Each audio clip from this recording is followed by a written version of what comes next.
Hi Mark, I am Kiwi. My number is 31. I am freshman. Today the title of speech is Asking for help is a strength, not a weakness. The speaker is Michelle Sullivan. We all have milestones in life that we remember so vividly. The first one for me was when I was entering kindergarten. My big brother was in school, and by golly, it was my time, and I went trotting down that hallway. I was so excited, I almost wet myself, and I go to the door, and there was the teacher with a warm welcome, and she took me into the classroom, showed me my little cubby hole. We all remember those little cubby holes, don't we? And we put our stuff in there, and then she said, "Go over to the circle and play with the kids until class starts." So I went over there and plopped down like I owned the place. And I'm playing, and all of a sudden, the boy next to me, he was wearing a white shirt with blue shorts. I remember it like it was yesterday. Suddenly he started playing and he said, "Why are you so short?" And I just kept playing. I didn't think he was talking to me. Laughter. And in a louder voice, he said, "Hey, why are you so short?" So I looked up and I said, What are you talking about? Let's just play. We're happy. I've been waiting for this." And so we played. And about a minute later, the girl next to him in a white shirt and a pink skirt stood up, put her hands on her hips, and said, "Yeah, why do you look so different?" And I went, What are you talking about? I don't look different. I'm not short." Again, let's just play. About this time, I looked all around the circle I was in, and all the kids had stopped playing, and they were all looking at me. And I'm thinking, in today's language, it would be OMG or WTF. Laughter. What just happened? So all the confidence that I went in with that morning was withering away as the morning went on and the questions kept coming. And at the end of the morning, before I went home, the teacher had us in a circle, and I actually found myself outside of the circle. I couldn't look at anybody. I could not understand what just happened. And over the next few years, I had to go out in public. I felt every stare, every giggle, every point finger, not the finger, but every point finger, and I had it. I would hide behind my parents' like nobody could see me. And as a child, you can't understand another child's curiosity nor an adult's ignorance. It became very apparent to me that the real world was not built for someone of my size, both literally or figuratively. And so I have no anonymity, as you can probably tell, and well, you can see my size. We all go through many challenges through our lifetime, and some you can see, like mine, most you can't. You can't tell if someone's dealing with a mental illness or they are struggling with their gender identity. They are caring for an aging parent. They are having financial difficulty. You can't see that kind of stuff. So while you can see one of my challenges is my size, seeing does not mean you understand what it's truly to be me on a daily basis or what I go through. And I'm here to debunk a myth. I do not believe you can walk in someone else's shoes, and because of that, we must adopt a new way of giving of ourselves. Simply stated, I will never know what it's like to be you, and you will never know what it's like to be me. I cannot face your fears or chase your dreams, and you can't do that for me. But we can be supportive of each other instead of trying to walk in each other's shoes. We must adopt a new way of giving of ourselves. I learned at an early age that I did have to do something different than most people, but I also learned there were things I was on equal footing with, and one of those was the classroom. I was equal. As a matter of fact, I excel in the classroom. This was vitally important. I discovered as I grew older and realized why I wasn't going to be able to do a physical job. I needed education, so I got a university degree, but I failed to be one step ahead of everyone for employment. I need to have an advanced university degree, so I went ahead and got that. Now I'm ready for my interview. Remember your first interview? What am I going to wear? What questions? And don't forget that firm handshake.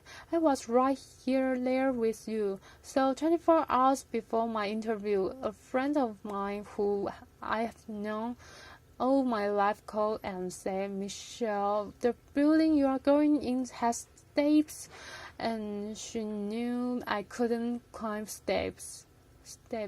So suddenly my focus changed. In my shoes, I was worrying about how am I going to get there. So I went earlier and found a loading dock and got in and had a great interview.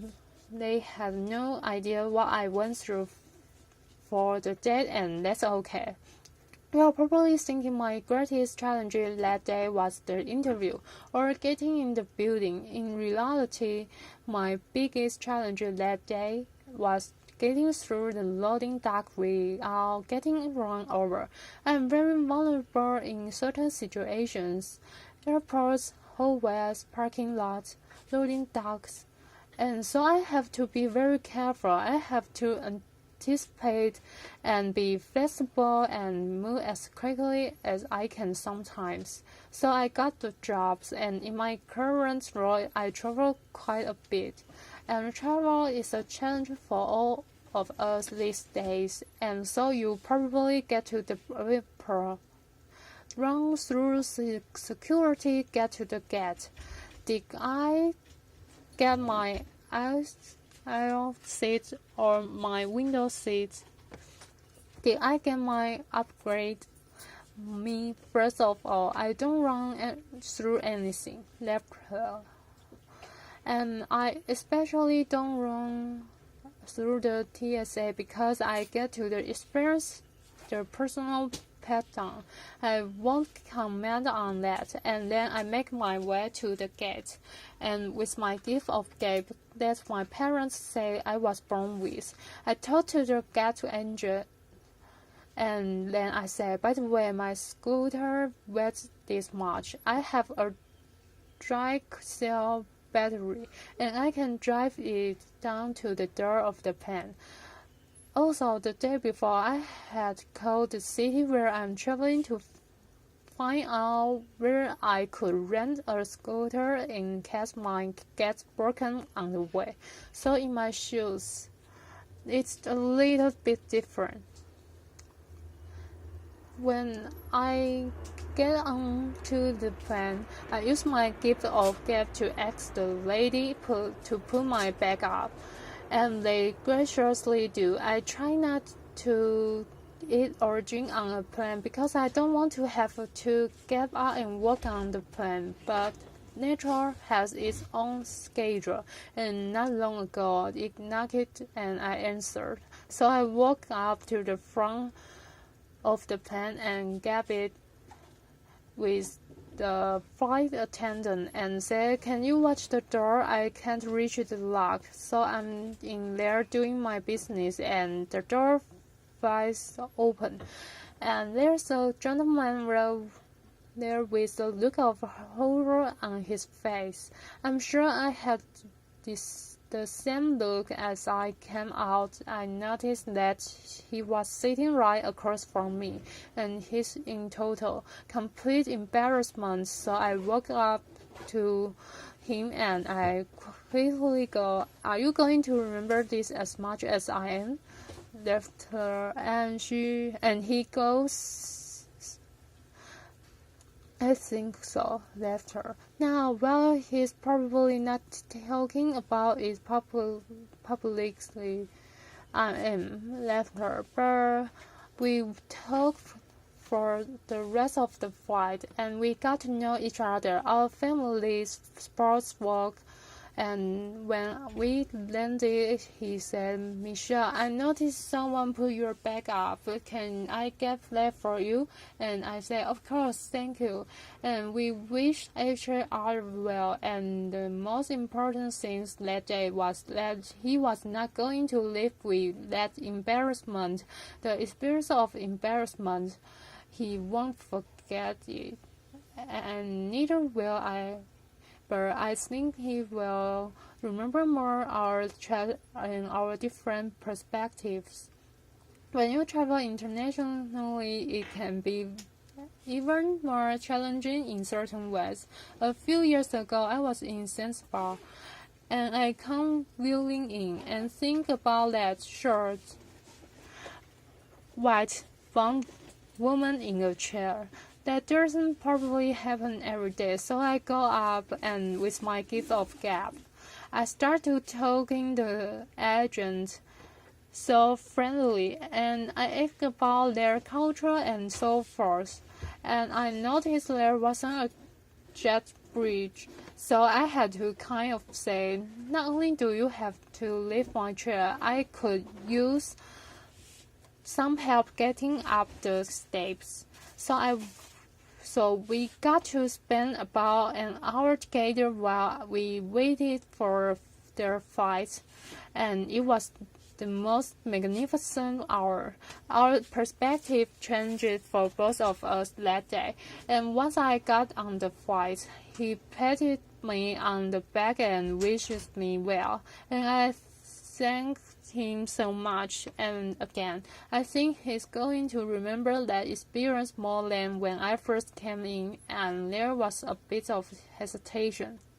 And as you notice, I get a lot of help. I would not be where I am today if it was not for my family, my friends, my colleague, and the many strangers that help me every single day of my life.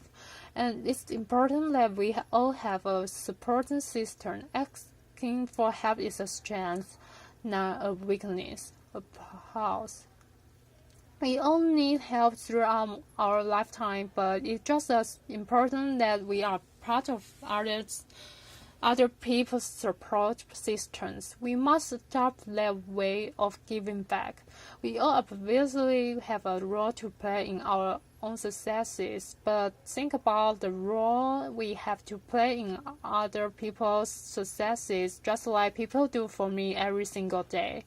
It's vitally important that we help each other, because society is increasingly placing people in silos based on biases and ideologies, and we must look past the surface and be confronted with the truth that none of us are what you can see. There's more to us than that, and we're all dealing with things that you cannot see. So living a life free of judgment allows all of us to share those experiences together and have totally different perspectives. Just like the couple of people I mentioned early in my stories.